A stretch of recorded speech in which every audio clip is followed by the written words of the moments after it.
Okay, Assalamualaikum.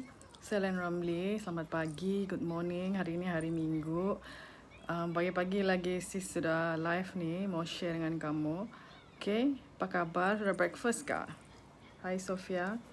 Okay, tudung ni ialah tudung Bokita yang diberikan oleh adik saya.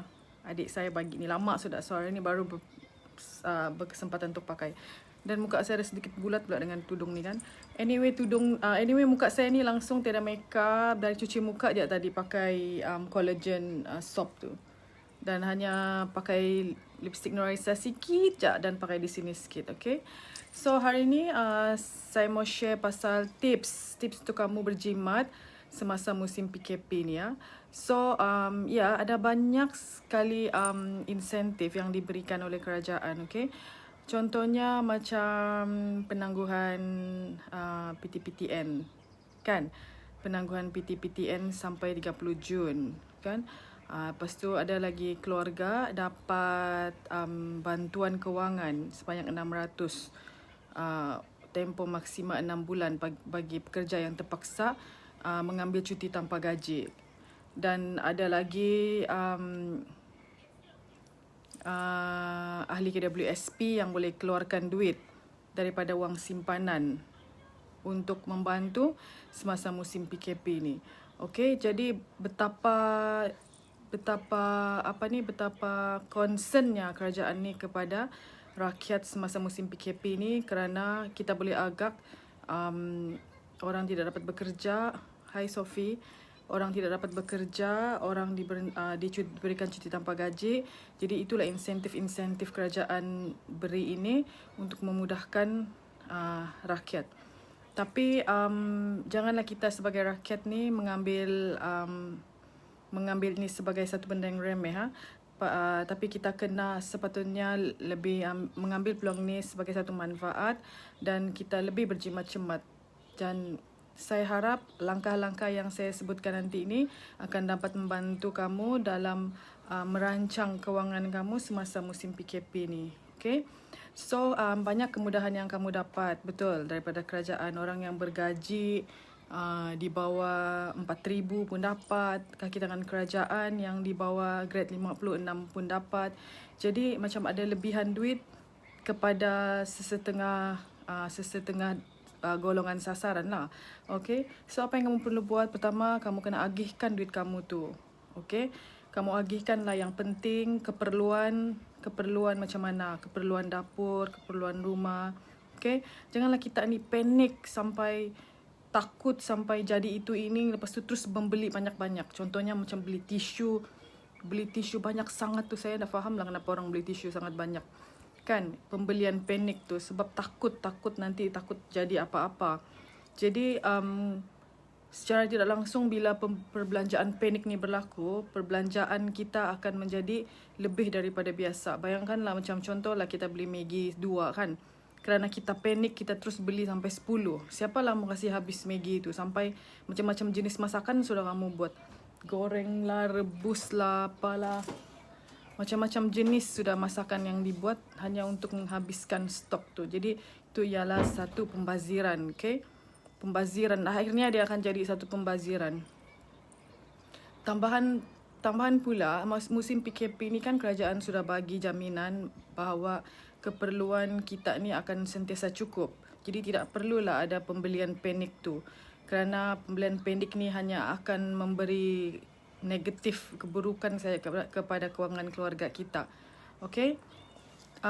Jangan lupa simpan duit sikit untuk membeli vitamin, sanitizer, topeng muka, itu yang lebih penting buat masa sekarang. Okay? Alright. Okay, untuk tips kedua, walaupun kita dalam masa PKP ni, kita ambil peluang masa ni untuk kita menabung.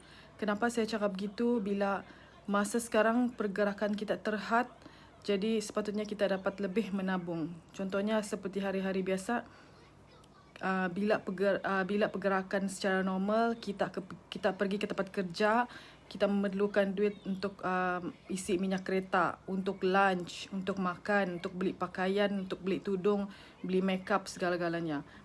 anak ke sekolah, anak mau bagi duit poket, mau bagi minyak kereta untuk dia ke sekolah, beli baju sekolah, macam buku sekolah. Itu semua ialah kos semasa bukan musim PKP. Sekarang musim PKP ini tiada aktiviti seperti ini berlaku. Maka artinya kita dapat menabung dengan lebih lagi semasa musim PKP ini sepatutnya. Okey, jika anda jenis yang tidak pernah menabung, inilah masanya anda untuk cuba untuk menabung sebab untuk persediaan untuk di masa hadapan. Bayangkan benda ni tidak pernah terjadi kepada kita punya golongan. I mean our generation, kita tidak pernah jadi macam ni. So bila dia jadi macam gini, barulah kita faham bahawa macam mana pentingnya kita punya saving 6 bulan dan ke atas. Kita kena ada saving 6 bulan dan ke atas. Betapa pentingnya saving tu digunakan semasa hari-hari seperti ini. Hari-hari yang boleh dikatakan hari susah lah kan bagi orang yang tidak dapat menjana pendapatan semasa musim bukan PKP. Semasa musim PKP dia tidak dapat menjana pendapatan. Contohnya lah kalau kamu ada simpan duit kan. Contohlah, macam mana tips kamu menyimpan 6 bulan hingga setahun gaji ni. Contohnya keperluan rumah kamu ialah untuk 2 orang anak dan suami isteri, so ada 4 orang tanggungan. Contohlah keperluan keluarga kamu 5,000 sebulan. Okey. Jadi sepatutnya kamu ada 5 kali 6 30,000 ataupun 60,000 simpanan untuk kamu simpan supaya kamu rasa supaya kamu rasa selesa bila terjadi seperti ini. Okey, PKP macam PKP sekarang ni, kita stay sejak di rumah and people are not working. People are given cuti tanpa gaji, tidak dapat menjana pendapatan. So bila kita ni ada simpanan contoh 6 bulan hingga 1 tahun kan, so kita boleh guna duit tu semasa dalam kesusahan. Okay, jadi ini ialah pengajaran lah kepada kita supaya lepas ni kita boleh lebih membuat simpanan kita supaya kita dapat bersedia untuk hari-hari seperti ini yang akan berlaku atau tidak berlaku, tidak tahulah, tapi sepatutnya kita sudah jadikan ini sebagai satu pengajaran. Contoh macam mana mau menyimpan tu daripada gaji. Kalau datang gaji, kita terus simpan dulu 30% kah, 20% kah daripada gaji, baru kita belanja. Okey, ada banyak cara mau simpan, nanti itu saya cerita lah tempat lain. Contohnya insurans yang paksa kamu menyimpan tu. Insurans sangat bagus actually. Itu nanti kita cerita di bab lain. Kalau saya cerita tu nanti panjang sangat lagi pula. Okey, tips ketiga untuk kita kekal berjimat cermat semasa musim PKP ni ialah kita jauhilah online shopping. Time inilah online shopping sangat siok. Okey, kalau tidak dapat jauhi itu kasih kurang lah. Okey, sebenarnya jika kita fikir secara positif kan, pasal COVID-19 ni, actually kita dapat berjimat sebab kita stay di rumah aja. Kan, sebab kalau selalunya kan kasi keluar minyak kereta, contohlah 100 seminggu kan kasi keluar minyak kereta. So lepas ni masa PKP mana ada kita kasi keluar minyak kereta. So itu artinya kita dapat berjimat. Jadi sebab kita tidak perlu keluar rumah. Tapi janganlah kita gunakan duit itu pula untuk kita membeli barang-barang yang tak tentu-tentu dalam online kan. Kita kasih kurang lah godaan tu. Kalau perlu ya bagus belilah, kalau perlu. Sebab online shopping ni dia kira bagus juga sebab kita boleh mengurangkan kontak dengan manusia lain yang berpotensi untuk menyebarkan virus tu. Contactless transaction lah artinya kan, bayar pakai online,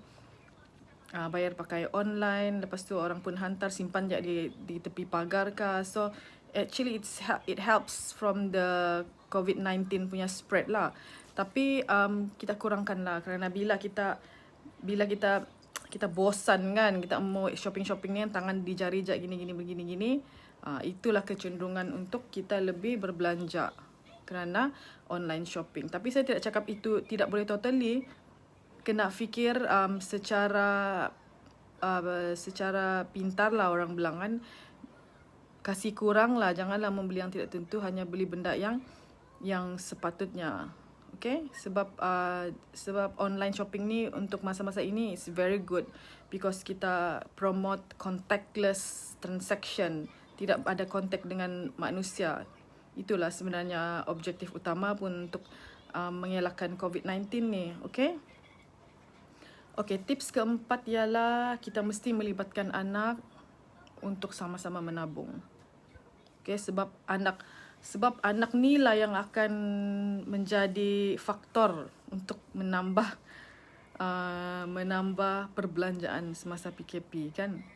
Sebab semua berada di rumah, semua mau makan tu lebih luar biasa dia punya cara makanan.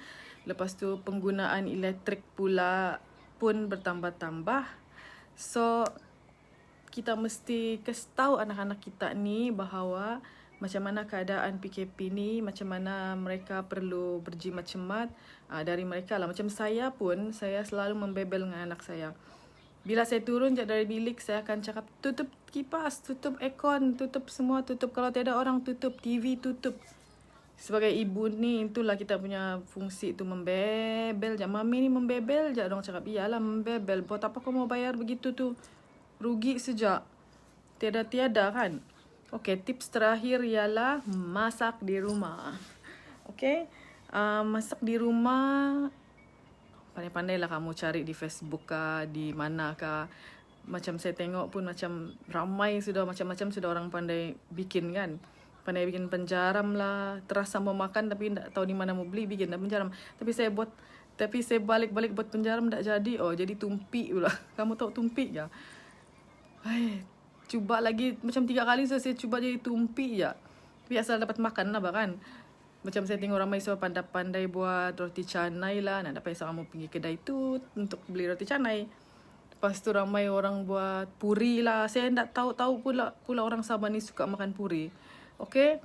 So ya, itu saja 5 tips untuk kamu berjimat cermat semasa musim PKP, especially untuk keluarga. Okay, dengan segala insentif yang kerajaan telah beri. Janganlah itu dijadikan alasan untuk kita lebih berbelanja. Paling baik anda mulakan perniagaan produk Nuraisa dan jadi ejen. Boleh kontak saya. Sangat best. Produk ni produk mesra uduk, halal dan selalu viral produk ni. Macam mana saya tahu viral? Setiap kali dia datang, dia habis. Dia datang, dia habis. Okay, so saya bagi rumusan pertama. Tips pertama untuk kamu kekal berjimat-jimat semasa musim PKP sebagai rancangan kewangan keluarga ialah kamu agihkan kamu punya duit, asingkan keperluan dan kehendak. Kalau boleh, jangan ada kehendak lagi pada masa sekarang, okay? Kedua, time inilah kamu belajar untuk menabung, okay? Macam mana kejadian seperti ini berlaku, macam mana susahnya kita berbelanja masa PKP ini sepatutnya menjadi pengajaran pada kita dan inilah masanya untuk kita belajar menabung, okay? Ketiga, jauhi online shopping, hanya shopping semasa perlu dan jangan beli melebih-lebih. Okay, online shopping tu tengok-tengok window shopping, okay, itu boleh. Alright. Okay, jangan lupa boleh dapatkan produk Nuraisa daripada saya di kedai Shopee saya. Nama kedai Shopee saya Len Ramlee, LENNRAMLEE. Okay. Hi Z. Tips keempat ialah libatkan anak-anak kamu di dalam proses kamu berjimat-jimat semasa musim PKP ini kerana mereka lah yang berada di rumah dan mereka lah yang menjadi penyumbang utama juga kepada kenaikan segala perbelanjaan kamu di rumah. Okey, dulu makan 1-2 kali, sekarang makan 10 kali di rumah. Okey? Hai Zijia. Dan tips terakhir ialah masak di rumah. Sebagai satu keluarga, inilah peluang kita untuk masak. Jangan selalu sikit-sikit naik, sikit-sikit COD makanan, sikit-sikit COD makanan, sikit-sikit COD makanan. Okay? Kasih korang lah ini. Ingat, inilah masa kamu untuk belajar berjimat-jimat. Okay, itu saja tips saya pada hari ini. 5 tips berjimat-jimat semasa musim PKP sebagai merancang kewangan keluarga. Jika ada soalan, anda boleh PM saya. Boleh WhatsApp saya, boleh PM, boleh DM dan Facebook. boleh go to my Telegram channel. Nanti saya akan berikan Telegram channel saya. Go to my Telegram channel. Boleh dapatkan produk Nuraisa daripada saya di Shopee. Nama Shopee Len Ramlee, LENNRAMLEE. Go to my YouTube channel, Bawang Onion. Okay. Go to my Facebook group, Len Ramlee, LENNRMLEE. Alright, itu saja tips itu saja tips kewangan saya pada hari ini. Nanti saya akan share lagi kamu, okay? Sentiasa sehat, sentiasa berjimat-jimat semasa PKP. Belajarlah menabung dan be happy always. Stay with your family, stay healthy and stay hygiene. Assalamualaikum.